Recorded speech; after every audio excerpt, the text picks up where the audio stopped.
Je vous salue dans le beau et précieux nom de notre Seigneur Sauveur Jésus-Christ. Que Dieu vous bénisse. Je suis Emmanuel Aoudia, missionnaire aux médias, service diffusion, cours biblique par consonance.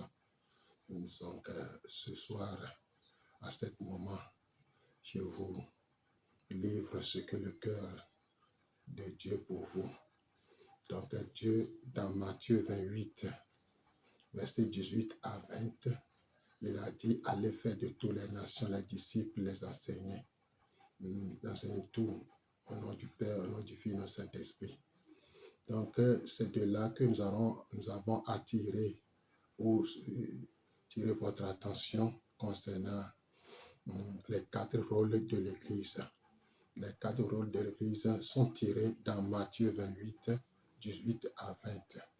Donc, les 4 rôles de l'Église sont: l'Église est une armée, l'Église est un hôpital, l'Église est une famille, l'Église est une école. Donc, on va faire les détails un à un jusqu'à ce qu'on atteigne le 4e rôle. Donc, aujourd'hui, à ce moment-là, je vais parler de l'Église est une armée. L'Église est une armée. L'armée a 2 rôles principaux: combattre, conquérir et libérer, et protéger, sécuriser. Donc, l'Église est appelée à combattre l'armée de Satan afin de libérer les hommes de toutes les nations qui sont tenus captifs depuis des générations. L'Église possède des armes très sophistiquées pour ce travail.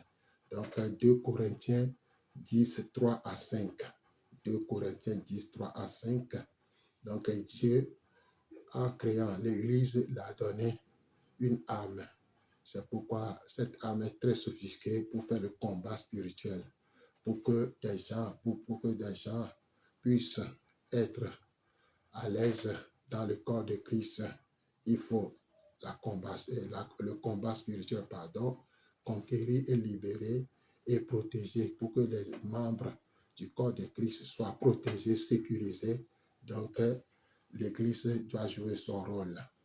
L'intercession est un puissant moyen que Dieu donne à l'Église. Quand on parle de l'intercession, on parle de combat spirituel. Nous devons savoir que dans le combat spirituel, Dieu est un grand guerrier, pas excellent. C'est un vaillant guerrier. Il est l'Éternel des armées. Notre combat est spirituel. Il nous accompagne dans ce combat et nous équipe. Sa parole est l'arme la plus efficace et puissante qu'il nous a donnée. Hébreux 4, verset 12. Hébreux 4, verset 12. Voilà, donc l'Église doit intercéder. Cette intercession nous rappelle que nous devons aussi combattre pour ramener certaines personnes au royaume ou au bercail. Nous devons combattre.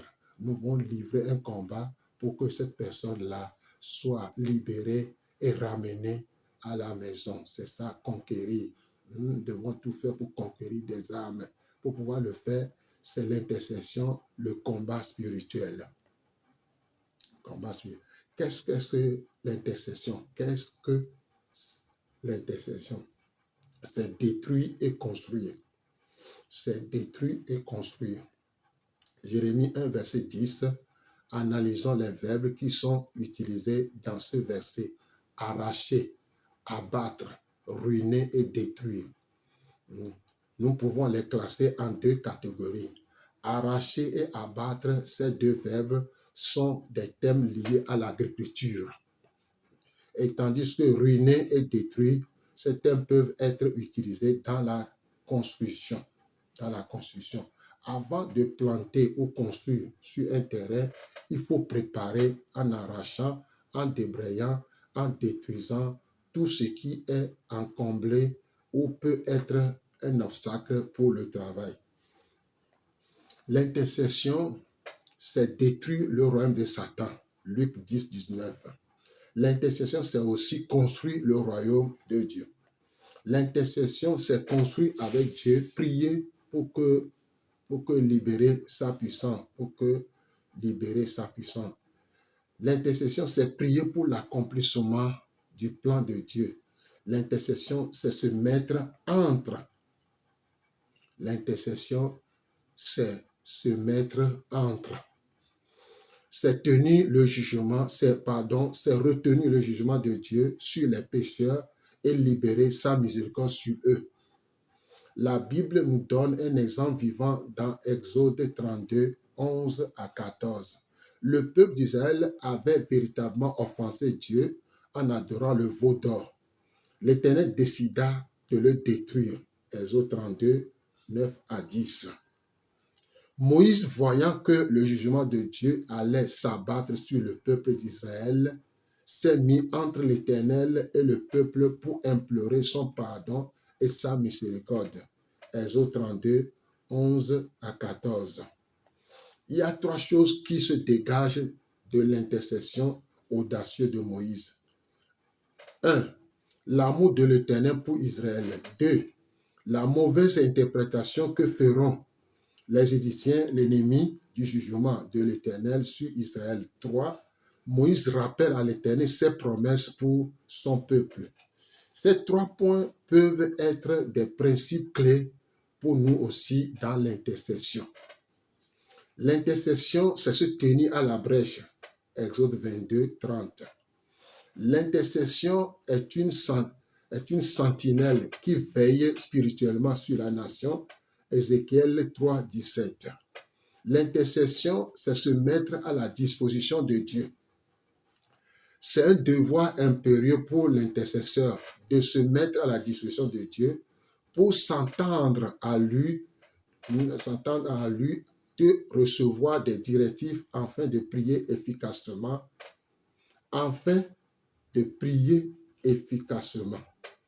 En faisant cela, nous participons au plan de salut de Dieu. Dans l'intercession, Dieu s'engage à nous donner son cœur. L'écoute de la voix de Dieu est la clé pour une intercession efficace. Donc, pour bien intercéder, nous devons prier à avoir le cœur de Dieu, demander qu'est-ce que Dieu veut ici ou cela. Donc, nous devons faire tout pour avoir le cœur de Dieu, c'est-à-dire avoir le cœur de Dieu, c'est chercher à écouter Dieu, chercher à entendre sa voix dans l'intercession.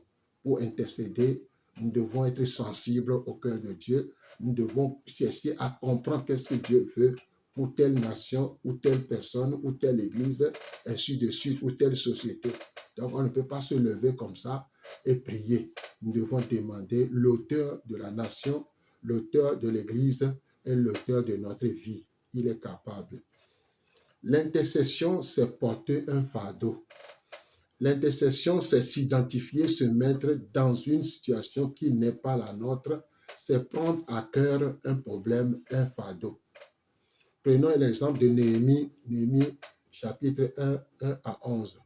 Bien qu'étant loin de sa nation, il s'informe de la situation qui prévalait là-bas. Le rapport accabrant que les hommes venus de Jérusalem le poussa à s'identifier à son peuple qui se trouvait dans la désolation. Néhémie était dans une meilleure situation à Souse, dans le palais du roi, ne pense pas à son bonheur, mais est plutôt préoccupé par la situation dans son pays. Il s'identifie à son peuple et portait son fardeau devant Dieu. Voilà, donc pour intercéder, nous devons chercher à comprendre qu'est-ce que Dieu est en train de faire. Nous devons rappeler à Dieu ses promesses, ses intentions, son pardon, sa miséricorde, et ainsi de suite, et il fera les choses vraiment correctes. Les étapes à suivre pour une intercession efficace. 1. Attendre en silence que Dieu nous révèle les péchés éventuels dans notre vie. Ensuite, confessez-les. Les péchés non confessés sont comme des parasites qui nous empêchent de communiquer avec Dieu. Psaume 66, verset 18.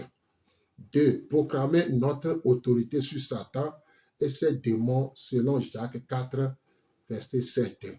nous devons prier contre toute interférence de l'ennemi pour nous empêcher ou nous troubler durant ce temps d'intercession. Prier pour une protection de nos pensées. 3. Inviter le Saint-Esprit à régner sur nous. Luc 11, 24 à 26. L'intercession doit dépendre entièrement du Saint-Esprit pour recevoir des directions spécifiques en vue de prier efficacement. 4. Prends le temps pour adorer Dieu. 5. Écouter Dieu. 3. Partager les différents sujets. 7. Intercéder. 8. Partager ce que vous avez reçu après l'intercession. Comment prier pour la conversion d'une personne? Comment prier pour la conversion d'une personne? C'est nécessaire. Dans ce passage, notre Seigneur Jésus nous parle de 4 types de personnes qui sont comparées aux différents sols. 1. Le premier sol, le long du chemin, sol dur. Ce sol est comparé à une personne dont Satan a bloqué son intelligence. Il le retire et ne lui permet pas de comprendre la parole de Dieu qu'il écoute. 2. Sol pierreux. Ce sol est comparé à une personne qui a reçu la parole de Dieu mais ne l'a pas laissé s'enraciner en elle. 3. Sol épineux. Ce sol est comparé à une personne qui reçoit la parole de Dieu mais l'a laissé étouffer par les soucis, la séduction des richesses et l'invention des convoitises. 4. La bonne terre. Elle est comparée à une personne qui a reçu la parole de Dieu et l'a laissé porter du fruit en elle. Nous trouvons toujours ces 4 types de personnes autour de nous. Focalisons-nous sur la première catégorie de personnes. Dans ce passage, nous remarquons que Jésus utilise les termes qui ont trait à l'agriculture. Semer, semence, semeur, semence et le sol. Pour cultiver et avoir un bon rendement, il faut respecter les lois qui régissent l'agriculture. La qualité du sol, la qualité de la semence et semer pendant la bonne période. Ces lois physiques régissant l'agriculture sont les mêmes aussi sur le plan spirituel. Nous savons qu'avant de planter, il faut préparer le sol. Ensuite, attendre la pluie. Le sol ici peut être comparé à l'intelligence d'une personne. Voyons ce que la Bible dit sur l'intelligence. Éphésiens 4, 17 à 18, 2 Corinthiens 4, 3 à 4. L'une des grandes visions de l'ennemi, c'est de mettre toute œuvre pour que nous ne comprenions pas le message de l'évangile afin de prendre une décision de suivre Jésus. C'est pourquoi il barricade, bloque, obscurcit l'intelligence des hommes en la remplissant de mensonges. L'intercession est l'arme que Dieu nous a donnée pour apporter la lumière et aussi renverser les mensonges de l'intelligence des hommes. Satan a aveuglé l'intelligence des hommes afin qu'ils ne voient pas briller la splendeur de l'évangile. 2 Corinthiens 10, 3 à 4. 2 Corinthiens 10, 3 à 4. Dans son livre « Le combat spirituel », Délec Prince explique ce qu'est une forteresse et comment nous pouvons par la prière briser les forteresses dans la pensée d'une personne. Une forteresse est quelque chose qui aveugle la pensée des gens, de sorte que la lumière de l'évangile ne peut les éclairer. Lorsqu'une personne est dans cet état, cela ne sert à rien de raisonner avec elle. La seule façon de délivrer ces gens est d'utiliser nos âmes spirituelles et de briser les forteresses de leurs pensées. Si Satan peut obscurcir la pensée d'une personne, par notre intercession, nous pouvons libérer la pensée de cette dernière. Nous pouvons utiliser ce passage pour prier pour une personne qui n'a pas encore donné sa vie à Christ. Je vous propose 3 étapes. Étape 1. Renverser les forteresses, c'est-à-dire mensonges, faux systèmes de croyance. Renverser les hauteurs qui s'élèvent contre la connaissance de Dieu. Amener toute pensée captive à l'obéissance de Christ. Première étape, renverser les forteresses. C'est les mensonges que la personne a accru concernant Dieu, concernant le Saint-Esprit, concernant Jésus-Christ et concernant la Bible. Les faux systèmes de croyance, des croyances erronées. Renverser les hauteurs qui s'élèvent contre la connaissance de Christ. Amener toute pensée captive à l'obéissance de Christ. Deuxième étape, demander au Saint-Esprit d'éclairer la pensée de la personne, prier que la volonté de la personne soit libérée au nom de Jésus-Christ. Demander l'assistance du Saint-Esprit pour que le Saint-Esprit arrive à éclairer la pensée de la personne. Nous prions que la volonté de la personne soit libérée, parce que quand c'est obscurci, c'est bloqué, tout ça là, c'est pas la prière que la volonté de la personne est libérée pour qu'il puisse entendre les merveilles de Dieu. L'étape 1 et l'étape 2 représentent la préparation du sol, l'intelligence de la personne. L'étape 1 et l'étape 2 représentent la préparation du sol, l'intelligence de la personne. Quand on parle du sol ici, on parle de l'intelligence de la personne.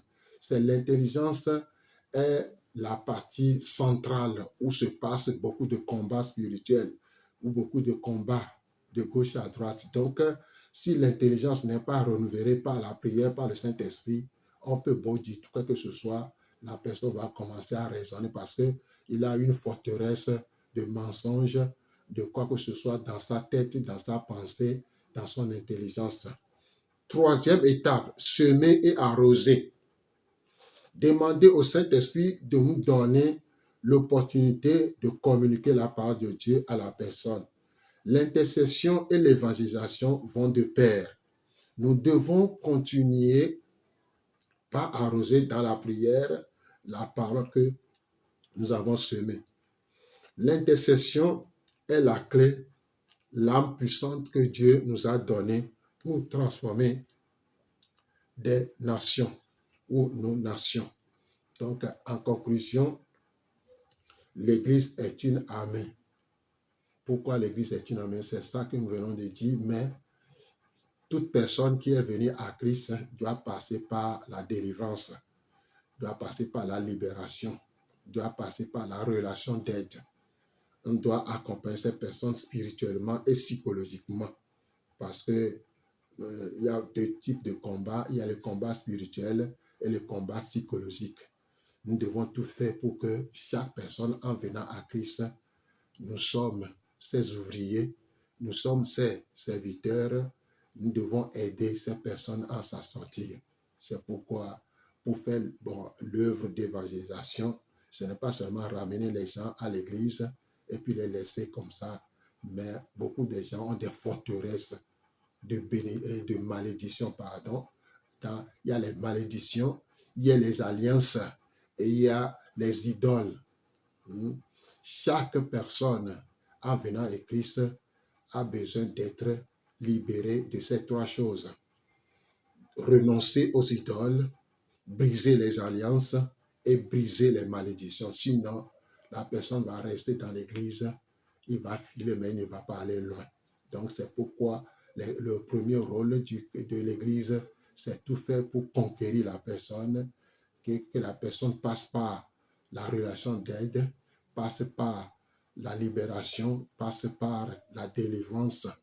Et là, il peut avancer maintenant avec Dieu le Père et Dieu le Fils, Dieu le Saint-Esprit. Sinon, il va commencer à tâtonner parce que en faisant toutes ces œuvres-là, nous avons su et comprendre que beaucoup de gens traîne la colère de Dieu, c'est-à-dire la famille est maudite et la famille traîne des malédictions. Pourquoi?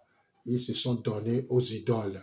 Ils se sont donnés aux idoles, ils ont fait des alliances avec la mort, ils ont fait l'alliance avec le séjour de mort. Ils ont bu, ils ont fait des alliances avec leur propre sang. Satan l'a exigé de signer des pactes et des alliances avec le diable. Toute personne qui se met à genoux devant une idole ou devant une montre de terre, un arbre, tout ça là, Dieu maudit cette personne. Et cette personne, de génération en génération, viennent avec tous ces fardeaux, tous ces problèmes qui n'arrivent pas à s'en sortir. Voilà le rôle de l'Église, de faire tout pour que cette personne sorte définitivement de ceci, pour que sa vie resplendisse la gloire de Dieu Tout-Puissant. Sinon, la personne va commencer à traîner de gauche à droite.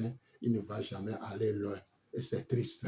C'est très, très triste. Donc, nous avons besoin que ces personnes puissent être libérées et marcher selon le cœur de Dieu. Donc, en deuxième position,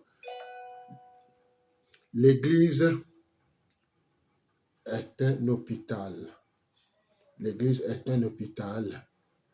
L'Église est un hôpital. Pourquoi l'Église est un hôpital? Le premier rôle, c'est que l'Église est une armée. De deux, l'Église est un hôpital. Le plan de Dieu pour nous est que nous soyons en bonne santé spirituellement, émotionnellement et physiquement. 3 Jean 2. L'Église est l'endroit idéal pour que ceux qui sont malades trouvent la guérison. La guérison a une place très importante dans le ministère de Jésus-Christ. Luc 4, verset 18. Beaucoup de familles sont malades spirituellement et émotionnellement. Elles sont sous le joug de Satan. Il est important d'apporter nos familles à Jésus afin qu'il soit guéri, afin qu'il les guérisse. Donc, ici, quand on dit l'Église est un hôpital, c'est s'occuper de la personne spirituellement encore et psychologiquement, c'est-à-dire c'est dans la domaine de relation d'aide, la guérison intérieure. Chaque personne doit passer par la guérison intérieure. C'est se guérir. L'âme est blessée, l'âme a des problèmes. Donc, introduction. Nombreux sont les chrétiens qui traînent avec eux de lourds héritages qui découlent de leur passé. Ils se posent des questions. Pourquoi rien ne me réussit? Pourquoi je ne progresse pas spirituellement? Beaucoup de personnes sont converties depuis des années, mais restent des bébés spirituels. Elles n'expérimentent pas les bénédictions de Dieu. C'est comme elles sont bloquées par une main invisible. L'objectif de Dieu est que tout homme soit libre afin de l'adorer. Jean 8, 36. Si donc le Fils vous affranchit, vous serez réellement libre. Jean 10, 10. Le voleur ne vient que pour dérober, égorger et détruire. Moi, je suis venu afin que les brebis aient la vie et qu'elles sont dans l'abondance. Beaucoup de chrétiens ont besoin de guérison. Les familles sont spirituellement attaquées et malades. D'où viennent les liens spirituels, les malédictions et les péchés générationnels? Comment ces choses nous affectent-elles? Comment en être libérés pour adorer le Seigneur en esprit et en vérité? Telles seront les choses que nous allons partager au cours de cette étude. Qu'est-ce qu'un lien? Qu'est-ce qu'un lien? Sur le plan matériel, le lien est ce qui attache. Le lien spirituel est un état d'oppression, une contrainte spirituelle. Il y en a 3 types de liens. Il y a les liens charnels, les liens démoniaques et les liens générationnels ou héréditaires. Les liens charnels, Jacques 1,15. Puis la convoitise, lorsqu'elle a conçu, enfante le péché, et le péché étant consommé, produit la mort. Ils viennent des actes que nous commettons régulièrement. Pour arriver au lien, il y a tout un processus. Une pensée nous anime. Elle nous pousse à commettre un acte. Je commets régulièrement cet acte et je deviens alors esclave et lié. Jean 8, 34. En vérité, je vous le dis, leur répliqua Jésus, quiconque se livre au péché est esclave du péché. Jean 8, 34. En vérité, je vous le dis, leur répliqua Jésus, quiconque se livre au péché est esclave du péché. Pensée, acte et lien. Ce que je pense, si c'est négatif, ça agit sur ma vie et ça devient un lien. Ça m'oppresse, ça me domine, ça me manipule. Les liens démoniaques, ils viennent des démons. Souvent, l'ennemi lie beaucoup de personnes par la maladie. Luc 13, 16. Et cette femme qui est une fille d'Abraham et que Satan tenait liée depuis 18 ans, ne fallait-il pas la délivrer de cette chaîne le jour du sabbat? Donc voilà, donc il y a beaucoup de gens qui sont liés par des idoles, sont liés par les vaudous, les fétiches, les mondes de terre, les esprits des eaux, les esprits de Mami Wata, tout ça là, et ça apporte des malédictions et que certaines maladies, qu'on ne peut pas s'en sortir, il faut la prière. Il faut la prière pour briser ces liens, sinon la personne va dépenser une faute d'argent pour ne rien faire. Les liens générationnels ou les liens héréditaires, ils proviennent de nos parents et de nos ancêtres, sachant que ce n'est pas des choses périssables, pas de l'argent ou de l'or que vous avez été racheté de la vaine manière de vivre que vous aviez hérité de vos pères, mais par le sang précieux de Christ, comme d'un agneau sans défaut et sans tache. La vaine manière de vivre que j'ai hérité de mes pères égale lien générationnel ou lien héréditaire. La nature pécheresse est transmise des pères aux enfants. Exode 20, 1 à 5. Exode 20, 1 à 5. Exode 34, 5 à 7. Voilà. Et les péchés générationnels, liens générationnels. Exemple biblique des péchés générationnels et leurs effets sur quelques personnages bibliques. Lisons Lamentation 5, 7. Nos pères ont péché, ils ne sont plus. C'est nous qui portons la peine de leur iniquité. Lisons Lamentation chapitre 5, verset 7. Nos pères ont péché, ils ne sont plus. Et c'est nous qui portons la peine de leurs iniquités. Voilà ce que la Bible déclare. 1. Le mensonge. Si nous lisons Genèse 12, 10 à 20, Abraham descend en Égypte, péché commis, Genèse chapitre 12, le sous-chapitre ici, c'est le mensonge. Ce qu'il a hérité de ses parents qui deviennent des liens. Genèse 12, 10 à 20. Abraham descend en Égypte, péché commis, mensonge. Genèse 26, 6 à 11. Isaac a commis le même péché que son père. Jacob a beaucoup commis le même péché. Abraham, Isaac, Jacob, ça fait 3 générations. Voilà 3 générations, mais Dieu, qui est grand, qui est vivant, a brisé ce mensonge dans la vie de Jacob. Il lui a donné le nom Israël. Colère. La colère. Lévi est le 3e fils de Jacob et l'arrière-grand-père de Moïse. Il est très, très colérique. Genèse 34, 1 à 31, Genèse 48, 5 à 7. Moïse a hérité de sa colère de lui. Exode 2, 1 à 10, Exode 32, 1 à 20, Nombre 20, 1 à 13. 3. Polygamie et adultère. Polygamie et adultère. Abraham a eu 3 femmes. Jacob a eu 4 femmes. Son 4e fils Judas, l'arrière-grand-père de David, a couché avec sa belle-fille Tamar. David a eu des femmes et des concubines. Salomon, qui est un enfant adultérin, a eu 700 femmes et 300 concubines. Abraham, Jacob, Judas, David et Salomon, ils ont les mêmes choses. Matthieu 1, 6, Matthieu chapitre 1, verset 1 à 6.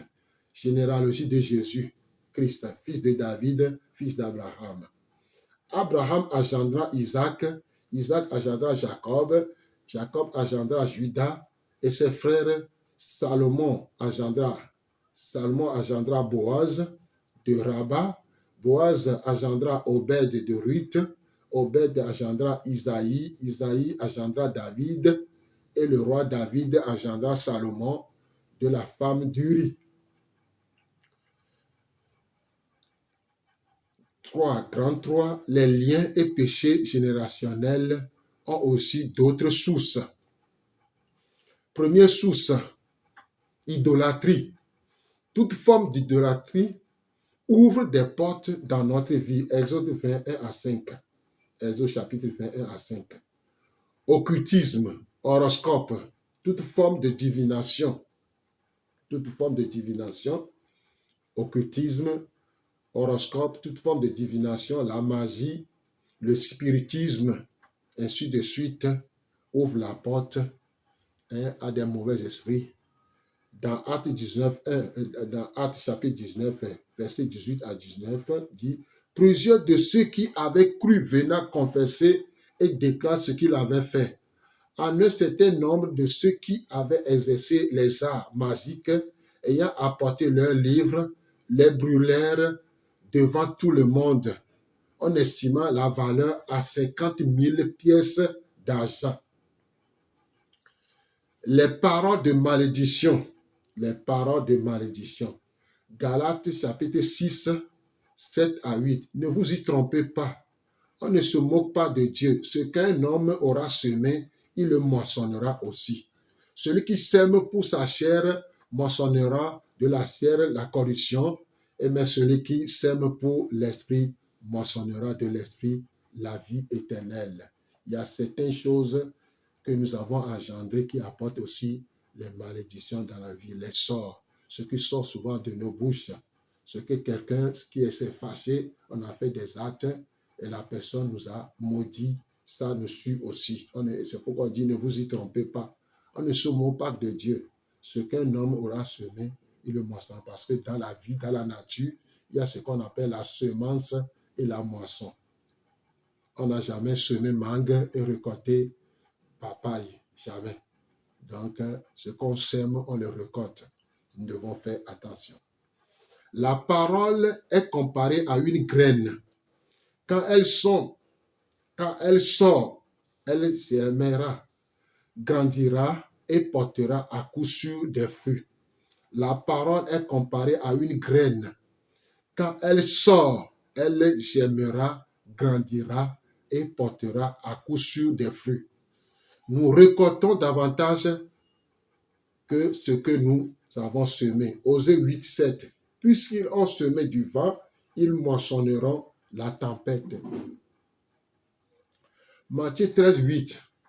Une autre partie tomba dans la bonne terre, elle donna du fruit, un graissant, un autre 60, un autre 30. Les paroles que nous prononçons sur nous-mêmes ont une puissance épouvantable. La parole de Dieu nous avertit contre toute parole vaine. Matthieu 12, 36 à 27. En prononçant des paroles négatives contre soi-même, on se coupe des bénédictions de Dieu et on s'expose à des malédictions. Exemple de paroles négatives ou des malédictions auto-imposées. Je ne réussirai jamais dans la vie. C'est fini pour moi. Il faudrait mieux que je sois morte. J'en ai assez de vivre. Je ne réussirai jamais dans la vie. C'est fini pour moi. Il faudrait mieux que je sois morte. J'en ai assez de la vie. Voilà des propos, des exemples de paroles négatives ou des malédictions auto-imposées. Quand on impose ceci, on va récolter. La Bible nous dit dans Proverbe 18, 21 que la mort et la vie sont au pouvoir de la langue. Quiconque l'aime en mangera les fruits. Je le répète encore. La Bible nous dit dans Proverbe 18, 21 que la mort et la vie sont au pouvoir de la langue. Quiconque l'aime en mangera les fruits. Dieu a créé le ciel et la terre par sa parole. Il nous a créés à son image. Nous aussi, nous créerons au travers de nos paroles. Nos paroles ont une puissance. C'est pourquoi la Bible nous demande de bénir et non de maudire. Romains 12, 14. Bénissez ceux qui vous persécutent. Bénissez et ne maudissez pas. Éphésiens 4, 29. Qu'il ne sorte de votre bouche aucune parole mauvaise, mais s'il y a lieu, quelques bonnes paroles qui servent à l'édification et communiquent une grâce à ceux qui l'entendent. Jacques 3, 6 nous dit que la langue est un feu. Le feu brûle. Proverbe 21, 23 et Psaume 34, 13 à 14 nous enseignent que celui qui préserve sa langue du mal préserve sa vie et est heureux. Notre âme est bénie par des paroles agréables et brisée par une langue perverse. Proverbe 16, 24. Proverbe 15, 4. Ces passages doivent nous interpeller à travailler sur notre manière de parler aux autres. Jésus nous donne cet avertissement. Je vous le dis, au jour du jugement, les hommes rendront compte de toute parole vaine qu'ils auront proférée. Matthieu 12, 36. David comprend le rôle que la langue joue dans la vie d'un homme. C'est pourquoi il fait cette parole ou cette prière. Psaume 141, 3. Éternel, mets une grande, Psaume 141, verset 3. Éternel, mets une garde à ma bouche. Veille sur la porte de mes lèvres. Je le répète encore. Psaume 141, verset 3. Éternel, mets une garde à ma bouche. Veille sur la porte de mes lèvres. Voyons deux exemples dans la Bible, comment les paroles malédictions ont eu des effets négatifs sur les gens. Voyons deux exemples dans la Bible, comment les paroles malédictions ont eu de grands effets négatifs sur les gens. Rachel, Genèse 31, 19. Tandis que Laban était allé tondre ses brebis, Rachel déroba les thérapiens de son père. Rachel, Genèse 31, verset 19. Tandis que Laban était allé tondre ses brebis, Rachel déroba les théraphim de son père. Genèse 31, 32. Mais périsse celui auprès duquel tu trouveras tes dieux. Parole de malédiction de Jacob. Genèse 31, 32. Mais périsse celui auprès duquel tu trouveras tes dieux. Parole de malédiction de Jacob. En présence de nos frères, examinons ce qui t'appartient chez moi et prends-le. Jacob ne savait pas que Rachel les eut dérobés.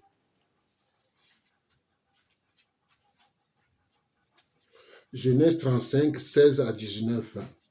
Il partit de Bethel et il avait encore une certaine distance jusqu'à Ephrata. Lorsque Rachel accoucha, elle eut un accouchement pénible. Et pendant les douleurs de l'enfantement, la sage-femme lui dit, ne crains point, car tu as encore un fils. Et comme elle allait rendre l'âme, car elle était mourante, elle lui donna le nom de Ben-Oni, Ben-Oni, fils de ma douleur, fils de ma douleur. Mais le père l'appela Benjamin. Le père l'appela Benjamin. Rachel mourut, accomplissement de cette parole de malédiction. Et elle fut enterrée sur le chemin d'Ephrata, qui est Bethléem. Donc voilà les deux rôles que l'Église doit jouer. L'Église doit tout faire pour fouiller et trouver ce qui ne va pas bien dans le corps de la personne, dans l'âme, dans l'esprit et dans sa vie. Tu dois fouiller parce que nous sommes tous blessés. Nous sommes liés par des vaines manières que nous avons héritées de nos pères, la colère, le mensonge, l'idolâtrie, l'adultère, la fornication, la magie, l'occultisme, le fétichisme, hindou, tout ça là. Nous avons hérité ces choses-là. D'autres, ils se sont entrés dans le couvent, ils ont duré dans le couvent avec toutes ces cérémonies de vaudou de gauche à droite. D'autres sont partis dans le couvent de Mamie, les esprits des eaux. D'autres, c'est l'esprit de tonnerre. Ils sont revenus zéro, ils ont des problèmes. Quand ils viennent à l'église, ils viennent avec tous leurs problèmes. Ils viennent avec toutes ces choses-là. L'église doit être en mesure pour s'occuper d'eux intérieurement comme extérieurement. Mais le problème, c'est que on n'a pas de temps pour eux. Que Dieu nous bénisse, que Dieu vous bénisse. Que toute personne qui va écouter cette vidéo ou cet audio, nous sommes prêts. Je suis prêt à vous aider, à vous amener loin de ces fétiches, de ces alliances et de ces malédictions. Dieu est capable, Dieu est tout puissant. Il appelle ce qui n'existe pas à l'existence. Il moissonne là où on n'est pas semé. Malgré les semences iniques ou mauvaises semences, Dieu est capable de transformer ces mauvaises semences en bonnes semences. Donc, il est prêt. Donc, que Dieu vous bénisse, que la grâce de Dieu abonde sur vous, de telle manière à comprendre que les deux rôles que nous venons de citer et éclairer et expliquer. Prochainement, on va parler de l'Église est une famille et l'Église est une école. Donc, on s'arrête là. Que Dieu soit loué de ce que je sais que vous allez comprendre quelque chose et vous allez vous lever pour en finir avec ces ordres de l'enfer, pour que vous soyez équilibrés et que vous soyez stables. Soyez bénis au nom précieux de Jésus-Christ de Nazareth. Soyez bénis au nom précieux de Jésus-Christ de Nazareth. Merci. Soyez bénis. Soyez bénis. Merci, merci Jésus. Merci, merci Jésus. Merci, merci Jésus de tout cœur. Merci, merci Jésus. Merci, merci Jésus. Merci Jésus, Seigneur de tout cœur.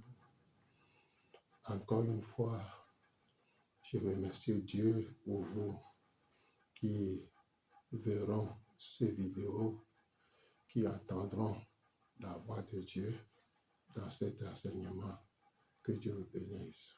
Je suis Emmanuel Aouja, missionnaire aux médias, service, diffusion, cours biblique par correspondance.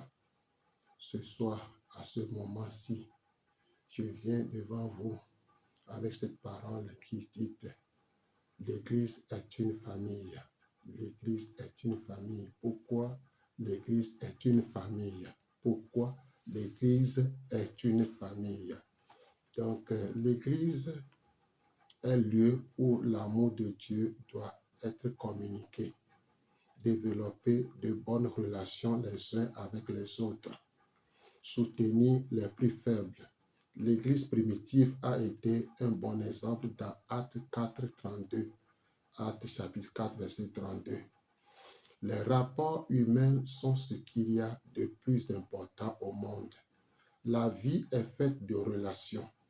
Les relations constituent le capital le plus précieux que nous avons à gérer.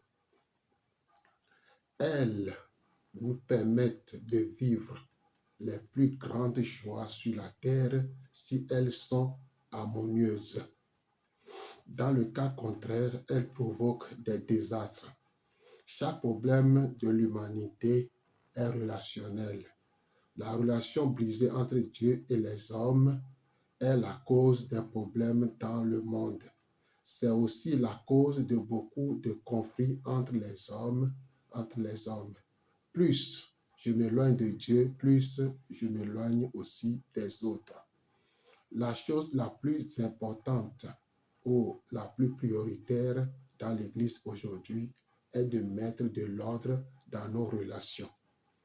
Les chrétiens doivent savoir que seule leur bonne relation les uns avec les autres donnera l'occasion au monde de croire que Jésus-Christ est Seigneur et Dieu.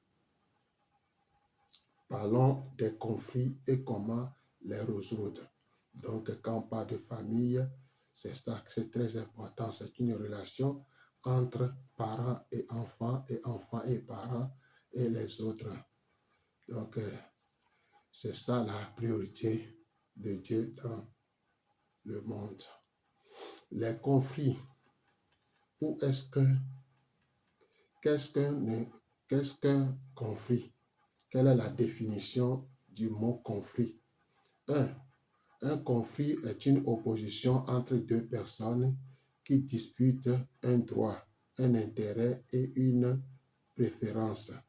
Le conflit est neutre en lui-même. Tout dépend de la manière il est assumé. Il est positif de la manière il est géré. 2. Le conflit est une expérience naturelle et inévitable qui appartiennent à notre condition humaine. Nous avons besoin de sagesse pour le gérer. Les conflits, ces sources. Quelles sont les sources des conflits? Elles sont nombreuses. Nos différences, nous sommes différents les uns les autres. Par notre âge, genre, formation, comportement, éducation, etc. Nous voyons ni le comprenons pas toujours les choses de la même manière. Je le répète, nos conflits, la source de nos conflits, premièrement, nos différences. Nous sommes différents les uns les autres par notre âge, genre, formation et comportement, éducation, etc. Nous voyons ni ne comprenons pas toujours les choses à la même manière. Le manque de clarté dans la communication, l'orgueil, la jalousie, le mensonge, l'argent, l'égoïsme sont des sources où viennent nos conflits. Nos conflits viennent de la clarté de la communication. Des fois, la communication ne se passe pas bien. On comprend une phrase prononcée, l'autre le comprend mal et ça va commencer à chauffer. Il y a l'orgueil, la jalousie, le mensonge, l'argent et l'égoïsme. Les aspects négatifs des conflits. Les conflits ouvrent la porte à Satan. Quand on discute, on ne se comprend pas, il y a la différence, mais on ne voulait pas avoir cette différence.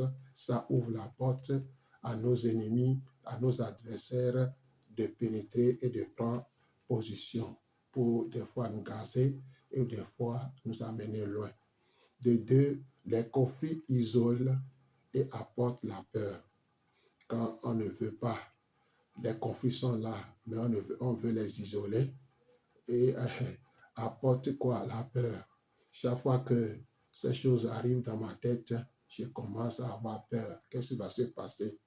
Les conflits instaurent la méfiance. La méfiance, les conflits divisent. Les conflits laissent dans le cœur des blessures. Les conflits endommagent la santé. Les conflits diminuent la créativité. Tant que ces aspects négatifs des conflits sont entrés dans notre vie, l'âme souffre, le cœur souffre, et le corps aussi en souffre. Tandis que l'esprit aussi va commencer à souffrir à cause des conflits négatifs qu'on souvent pense isolés, qu'on pense que ça va aller, mais ça ne va pas. Une fois que la porte de ce conflit s'ouvre, l'ennemi siège et ce qui va se passer, ça va agir sur la santé, les gros cœurs, hypertension, hypotension, AVC, les maux d'yeux et maux de ventre, ainsi de suite. Ça détruire la santé physique, psychologique et émotionnelle ou spirituelle de la personne qui sont en conflit. Les conflits diminuent les créativités, on ne peut rien faire. On ne peut rien faire. Les aspects positifs des conflits. Les conflits favorisent notre développement spirituel et nous aident à nous responsabiliser. Les conflits révèlent nos problèmes cachés, qui nous sommes réellement à l'égard de l'autre. Les conflits favorisent le changement de notre comportement. Les conflits sont un signe de liberté et de diversité. Les aspects positifs des conflits.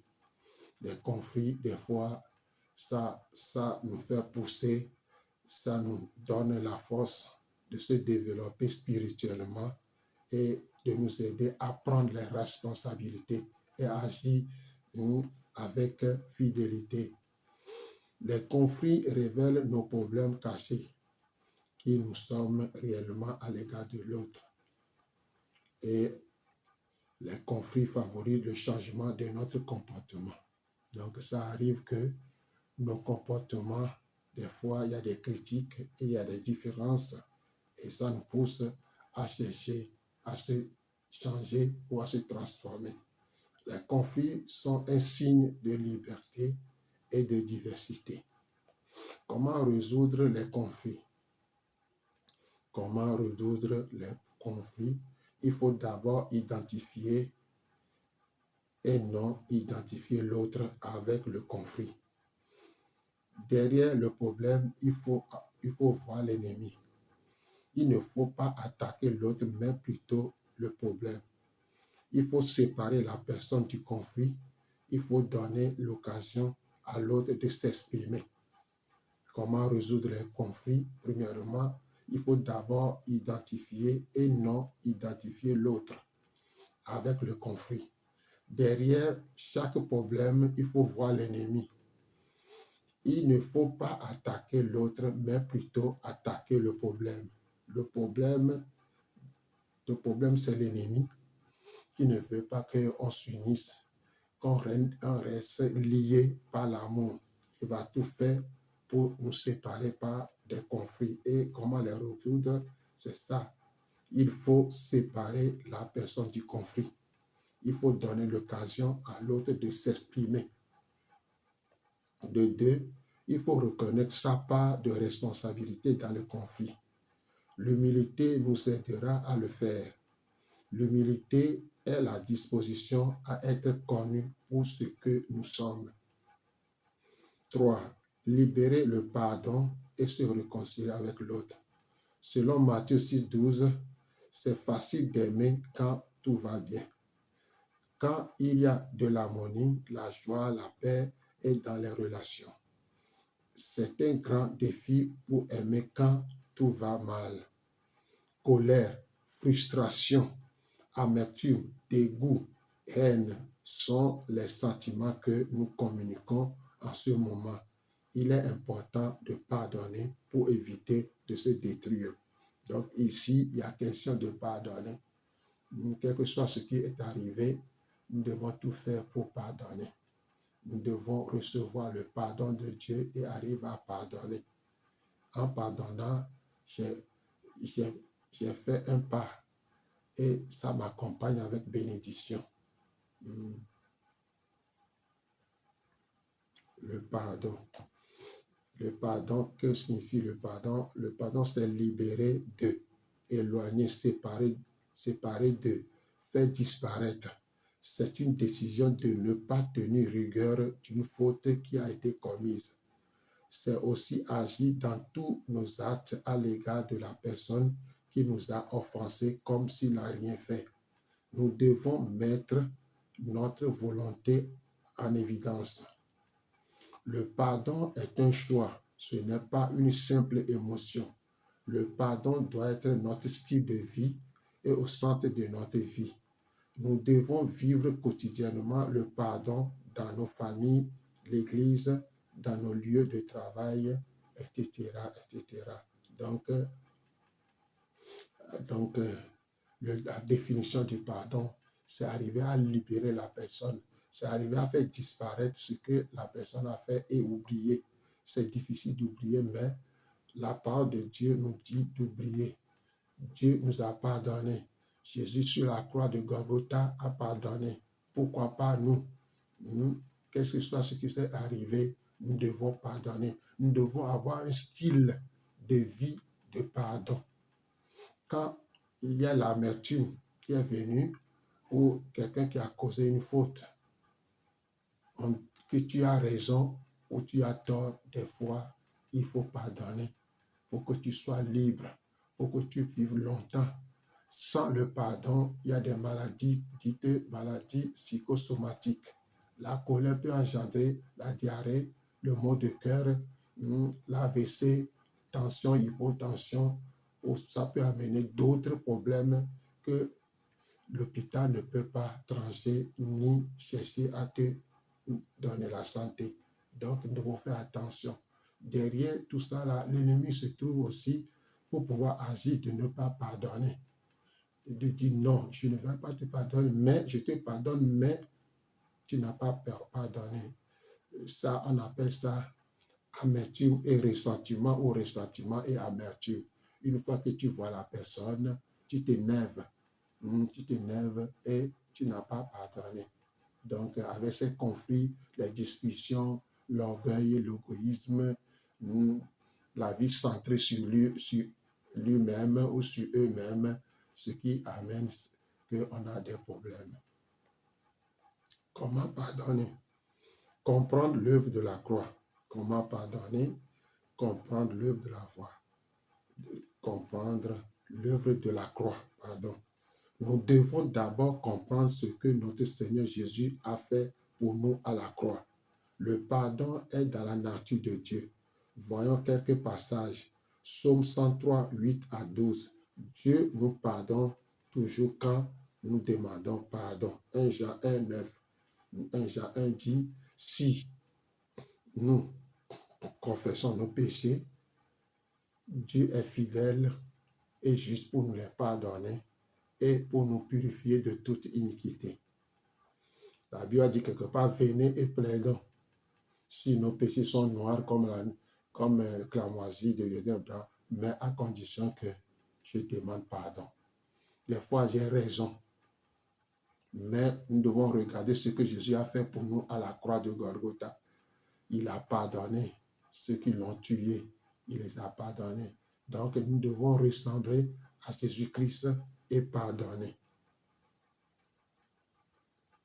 Apporter notre cœur blessé à Dieu. Dans la résolution d'un conflit, si nous sommes blessés, la première des choses à faire est d'aller à Dieu pour lui apporter notre cœur blessé pour recevoir la consolation de Dieu dans 2 Corinthiens chapitre 1, 3 à 4. Dans la résolution d'un conflit, nous sommes blessés. La première des choses à faire, c'est d'aller à Dieu pour lui apporter notre cœur blessé. Et Dieu est prêt à nous recevoir pour nous consoler. Dans 2 Corinthiens 1, 3 à 4. Pour recevoir la guérison de Dieu, Psaume 147, verset 3. Pour recevoir la guérison de Dieu, Psaume 147, verset 3. Jésus est venu guérir les cœurs brisés. Luc 4, verset 18. Quand un petit enfant tombe et qu'il est blessé, la première des choses qu'il fait est d'aller trouver la consolation auprès de ses parents. Nous devons faire de même. Nous devons aller. Si tu es blessé par tes parents, par tes amis, ou la société, ou l'Église, nous devons nous recourir à Dieu. C'est Dieu seul qui est capable de nous consoler. Personne ne peut pas nous consoler.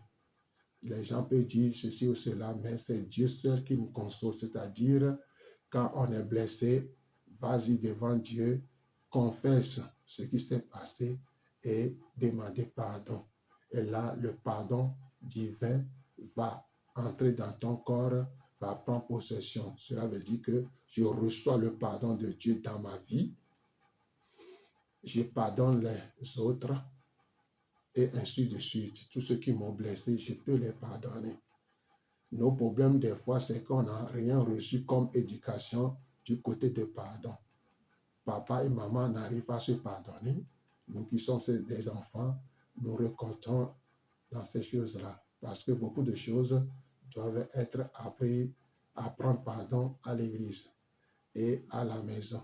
Mais des fois, on passe à côté. Et ce qui nous arrive, si tu n'arrives pas à pardonner, Dieu ne peut rien te pardonner non plus. Donc, je reçois le pardon de Dieu, Dieu me pardonne et je peux pardonner les autres. Pardonner, être ouvert et sincère. Il faut vouloir pardonner. Il faut la volonté de pardonner. Il faut la décision de pardonner. Si on ne peut pas te pousser, si on te pousse, ça ne passe pas. Donc, il faut ta volonté, ta décision. Y engager à son cœur et considérer le prix du pardon de Dieu. Quelqu'un a dit ceci: si l'offense qu'on t'a fait est plus grande que celui de Jésus-Christ, alors ne pardonne pas. Mais dans le cas contraire, il faut vite pardonner. Je relis encore. Il y a engagement à son cœur et considère le prix du pardon de Dieu. Quelqu'un a dit ceci: si l'offense qu'on t'a fait est plus grande que celui de Jésus, alors ne pardonne pas. Mais dans le cas contraire, il faut vite pardonner. Aller chez l'autre sur la base de la grâce. La grâce, c'est donner à l'autre ce qu'il ne mérite pas. Aller chez la personne avec qui vous avez discuté, avec où les conflits se sont commencés, aller chez la personne sur la base de la grâce de Dieu. Dieu t'a gracié, Dieu t'a pardonné. Si vraiment tu as reçu le pardon, le vrai pardon de Dieu, tu as la grâce de Dieu d'aller pardonner à l'autre ce qui n'a pas mérité. Libérer le pardon ou demander pardon à l'autre. Le faire verbalement. Exemple, Kofi, je te pardonne, ou Kofi, je te demande pardon. Nous devons savoir que lorsqu'il y a conflit entre deux personnes, chacun a une part de responsabilité. Chacun, c'est à libérer le pardon ou demander pardon à la personne. Aller chez la personne, va chez la personne. Si tu as raison ou l'autre dit que tu as tort, il faut laisser tout ça là pour avancer, pour dire à la personne, tu l'appelles par son nom, comme on a dit exemple ici, Kofi, ou comme là, ou Kodjo, ou Koshi, ou Akua, ainsi de suite, je te pardonne. Je te pardonne ou je te demande pardon. Nous devons savoir que lorsqu'il y a conflit entre deux personnes, chacun a une part de responsabilité pour terminer, se réconcilier avec l'autre. Parce que la Bible dit, aimez-vous les uns les autres. Si je refuse d'aimer, Dieu ne va pas me pardonner. Et le ciel devient airain. toutes mes prières, tout ce que tu dois faire comme prière, veille de prière, jeûne de prière, tout ça là. Si je n'arrive pas à pardonner, si je n'arrive pas à libérer la personne par le pardon, Dieu ne va pas t'écouter. Tes prières ne seront pas exaucées. Donc, nous devons faire attention. Nous devons pardonner. Nous devons libérer le pardon. Conséquence du refus de pardonner. Matthieu 18, 21, 35. Matthieu 18, verset 21 à 35. J'aimerais ressortir 3 choses, ce passage. Dieu va nous demander des comptes à propos de nos relations les uns avec les autres. Dieu va nous demander des comptes à propos de nos relations les uns avec les autres. Parce que Dieu a dit, aimez-vous les uns les autres. Malgré ce qui s'est passé, je dois aimer. Si je refuse de pardonner, je dois rendre compte à Dieu un jour. Dieu a compassion de nous et nous pardonne si nous reconnaissons nos fautes et si nous lui demandons pardon. Dieu a compassion de nous et nous pardonne si nous reconnaissons nos fautes et si nous lui demandons pardon. Dieu ne nous pardonne pas si nous ne pardonnons pas nos prochains. 3 choses qui viennent de sortir. Dieu va nous demander des comptes à propos de nos relations les uns avec les autres. Dieu a compassion de nous, nous pardonne si nous reconnaissons nos fautes et si nous lui demandons pardon. Il va nous pardonner. Dieu ne nous pardonne pas si nous ne pardonnons pas nos prochains. Nous sommes comme ce serviteur impitoyable. Jésus a payé nos péchés au prix de sa vie par son sang.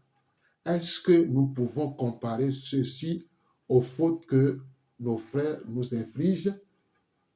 Nous sommes comme ce serviteur impitoyable. Jésus a payé nos péchés au prix de sa vie par son sang. Est-ce que nous pouvons comparer ceci aux fautes que nos frères nous ont infligées? Si nous refusons de pardonner, ce qui va arriver, notre relation avec Dieu est coupée, brisée. Pas de communication. Nos prières ne vont jamais être exaucées. Jamais. Notre relation avec les autres est affectée. Notre relation avec les autres est affectée. Nous menons une vie chrétienne médiocre. Nous menons une vie chrétienne médiocre. Nous sommes animés d'un esprit négatif, de jugement et de critique. Par la critique, nous empêchons nos prochains de rentrer dans la bénédiction de Dieu. Nous sommes animés d'un esprit négatif, de jugement et de critique. Par la critique, nous empêchons nos prochains de rentrer dans la bénédiction de Dieu. Le non-pardon conduit à l'amertume, au ressentiment, qui est la cause de certaines maladies telles que les maux de tête, maladies cardiovasculaires. Le non-pardon conduit à l'amertume et au ressentiment, qui est la cause de certaines maladies telles que les maux de tête, maladies cardiovasculaires. L'ulcère d'estomac, tout ça là, ce sont des maladies dites souvent maladies psychosomatiques. Les médecins ne peuvent pas les traiter. Seuls ont recours au pardon et Dieu libère l'amertume et le ressentiment et on est guéri intérieurement. C'est pourquoi beaucoup de personnes ont besoin de guérison intérieure.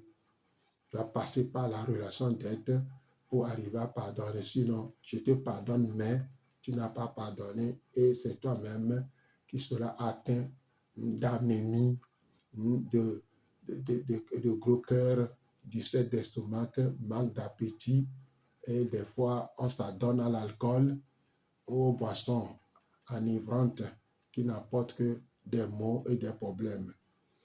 Le pardon apporte la guérison dans notre vie et aussi dans la vie des autres. Il est comme l'oxygène pour notre vie. Nous devons pardonner nos parents, nos enfants, les figures d'autorité, nos professeurs, nos chefs d'État, aux colonisateurs, etc., etc., etc. Donc, voilà, l'Église est une famille. On sait que dans une famille, en conclusion, dans une famille, il y aura toujours des conflits, des disputes. Mais nous devons penser à ce que Jésus a fait pour nous à la croix. Il nous a pardonné. À la croix, il a dit, je vous pardonne. C'est pourquoi il dit, si nous confessons nos péchés les uns les autres, il est fidèle et juste pour nous pardonner de toute iniquité, de nous laver, de nous purifier. Si je refuse de pardonner, donc Dieu va envoyer ces bourreaux qui vont nous détruire. Aujourd'hui, il y a beaucoup de gens, à cause de non-pardon, je te pardonne, mais ils sont malades. Ils vont à l'hôpital chaque fois. Maux de tête, maux d'yeux, maux de ventre, ainsi de suite. Ça ne t'avantage pas. Toi qui m'écoutes, toi qui me vois, si je refuse de pardonner, je ramasse les pots cassés. Je souffre. Donc, je dois tout faire pour pardonner et ressembler à Dieu qui m'a pardonné et à Dieu qui m'a fait du bien. Des fois, on a raison. L'autre a tort. Mais pour qu'il y ait l'entente, qu'il y ait l'amitié et l'amour, la fraternité, je suis obligé d'aller vers la personne, demander pardon, de regarder son visage et de lui dire là ce qui s'est passé, de demander, mon frère, aujourd'hui, je te pardonne. Si j'ai fait quelque chose contre toi aussi, fais me pardonner. Et en même temps, tu libères la personne de ton cœur. Parce qu'une fois que tu ne veux pas pardonner, tu retiens la personne dans ton cœur. Si c'est une dizaine de personnes que tu ne veux pas pardonner, ces 10 personnes sont en prison dans ton cœur et tu es en captivité avec eux. Pardonne et les fais libérer de leur captivité et de toi aussi pour que le jour où Dieu va te visiter, tu auras les bénédictions. Sinon, si c'est le contraire, c'est l'enfer. C'est vraiment, c'est dur. Sur la terre, tu vas souffrir tout au long de ta vie. C'est à toi de voir la part des choses et de pardonner. Voilà, donc on va entamer avec troisième ou quatrième rôle qui est l'Église est une école. L'Église est une école. L'Église est appelée à enseigner les principes divins, éduquer, former les hommes et les femmes de toutes les nations à devenir des disciples de Christ.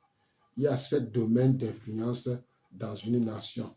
Il y a la famille, l'Église, le gouvernement, l'éducation, l'économie, le commerce et l'industrie, les médias, le sport et les arts. Ces domaines d'influence représentent des portes sur la société. L'Église est appelée à former des disciples pour influencer ces domaines. L'Église s'est beaucoup intériorisée et est restée dans sa zone de confort. Les 4 murs de ces bâtiments, les chrétiens entendent que les païens viennent à eux pour se convertir à Jésus. Avant de partir en mission, les chrétiens doivent être bien. Les chrétiens sont appelés à aller selon l'ordre de notre Seigneur Jésus-Christ de former dans la connaissance des principes du royaume de Dieu. L'Église doit être un fleuve qui coule et non un mar qui stagne.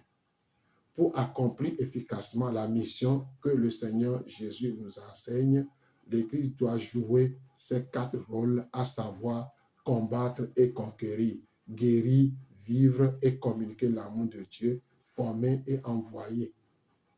Donc voilà, l'Église est une école où on enseigne les ABC de la vie de disciple-là. Jésus a dit, allez faire de toutes les nations des disciples, les baptisant au nom du Père, du Fils et du Saint-Esprit, tous les enseigner pour qu'ils soient un disciple. Si vraiment l'Église a obéi à cette grande commission, beaucoup de familles aujourd'hui ne vont pas souffrir. L'Église, en deuxième position, l'Église est formée de différentes familles. Il y a la famille dysfonctionnelle et la famille fonctionnelle. Tout ça là sont dans l'Église, avec tous leurs problèmes, avec tous les conflits dans l'Église. Et si vraiment l'Église forme des disciples, la famille va aussi chercher à faire de ses enfants des disciples. Et l'Église forme des disciples. Le gouvernement, si les chrétiens qui vivent correctement la parole de Dieu sont devenus des disciples dans le gouvernement, on verra ce qui va se passer dans le gouvernement, dans le pays. De 4, l'éducation. Il faut que les parents, l'Église et la société, une fois qu'il y a des disciples qui s'occupent de cette éducation, je sais que ça ne va pas dégénérer des conflits ou des problèmes aujourd'hui. Ça ne va pas dégénérer les drogués, les toxicomanes, les prostituées, les voleurs, les tueurs, et ainsi de suite. C'est un manque d'éducation. L'économie, le commerce et l'industrie. S'il y a des disciples que l'Église forme dans le domaine de l'économie, dans le commerce et l'industrie, il y aura beaucoup de choses qui vont se passer avec l'économie du pays, le commerce, etc. Les arts, les médias, la radio, la télévision, les romans, les livres, si vraiment on est disciple du Seigneur Jésus-Christ, nos médias, des paroles magnifiques, des bonnes choses vont commencer à sortir. Aujourd'hui, il y a certaines églises qui ont créé leur propre église et leur propre radio pour annoncer des merveilles, enseigner tout ça là. Et les gens arrivent à trouver le bonheur. Il y a le sport et les arts. Le sport et les arts. Donc si un sportif, un footballeur, un handballeur, ceci ou cela est disciple du Seigneur, dans les terrains ou sur les terrains, il y aura beaucoup de choses qui vont se passer. Il y aura des bons à vivre.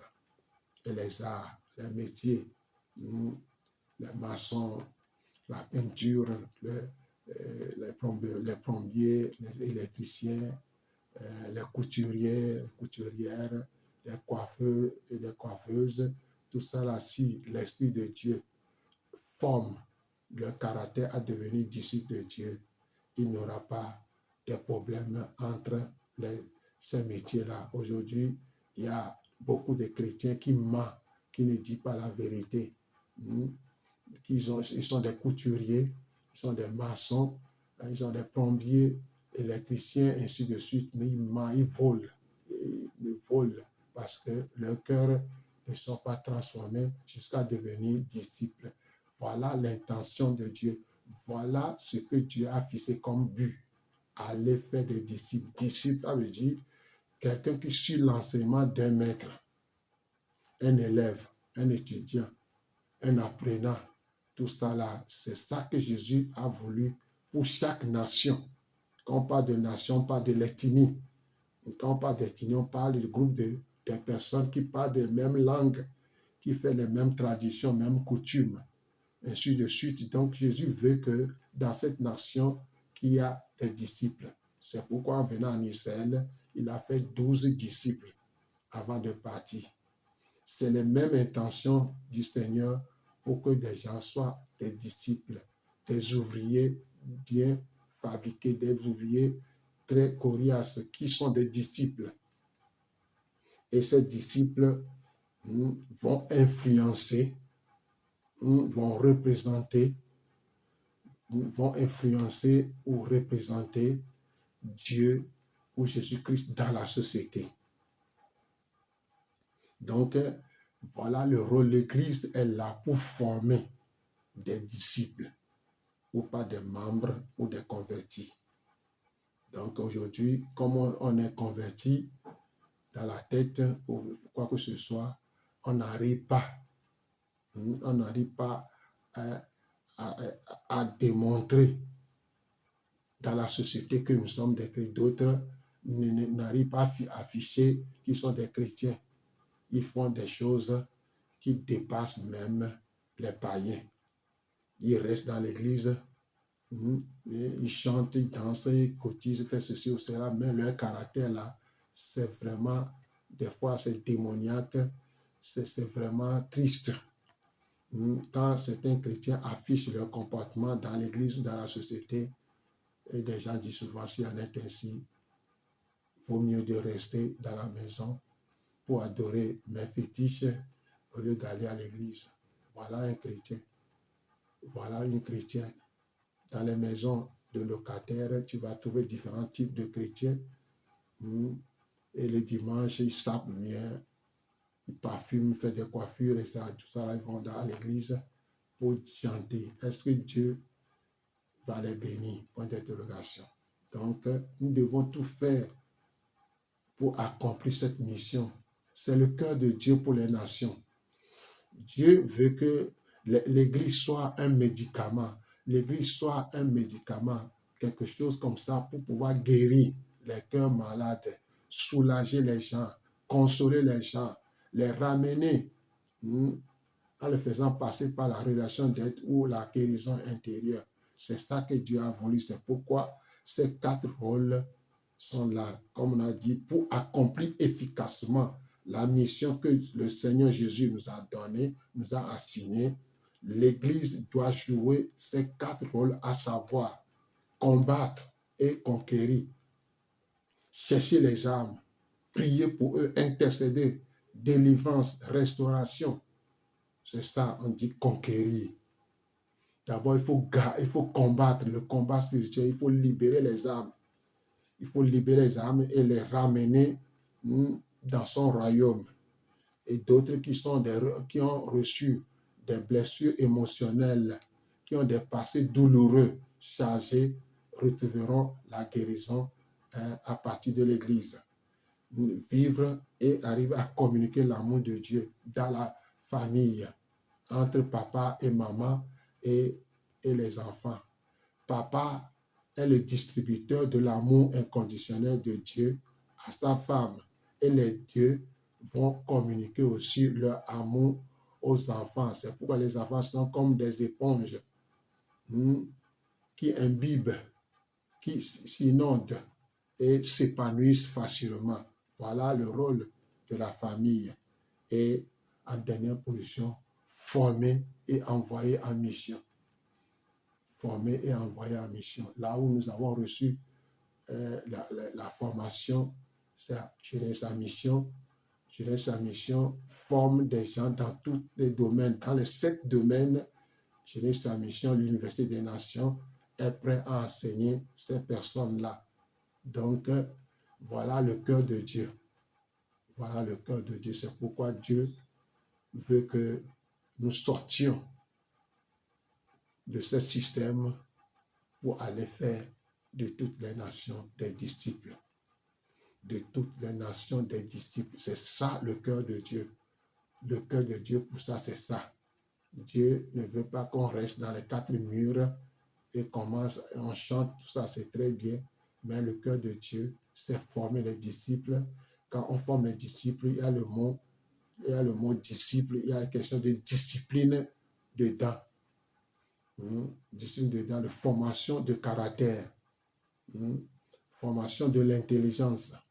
Si tu voles, tu dis des bêtises, tu es blessé en venant à l'église, si tu as vraiment, laisse Dieu agir dans ta vie et te forme en disciple là.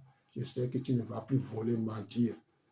Ta mentalité va changer, ton intelligence renouvelée pour savoir lequel est la volonté de Dieu, ainsi de suite. Donc, Dieu est prêt à agir. Si tu m'entends ou tu me vois, ce que je te demande aujourd'hui, d'écouter cet enseignement et de se laisser par le Saint-Esprit qui est tout puissant pour changer ta mentalité, changer ton caractère. Et là, je sais que tu auras le paradis sur terre. et dans la famille, ça va bien passer. Et tu verras le Dieu Tout-Puissant œuvrer dans ta vie, te former, te transformer, t'amener dans une dimension extraordinaire. Donc, que Dieu vous bénisse, que Dieu vous assiste, maintenant et pour toujours, dans le nom de Jésus-Christ, que le Saint-Esprit vous fait comprendre encore mieux cet enseignement qui concerne les 4 rôles de l'Église. L'Église est une armée, l'Église est un hôpital, l'Église est une famille et l'Église est une école tirée dans Matthieu 28, versets 18 à 20. Tirée dans Matthieu 28, 18 à 20. Que Dieu vous bénisse dans le nom de Jésus-Christ. Amen.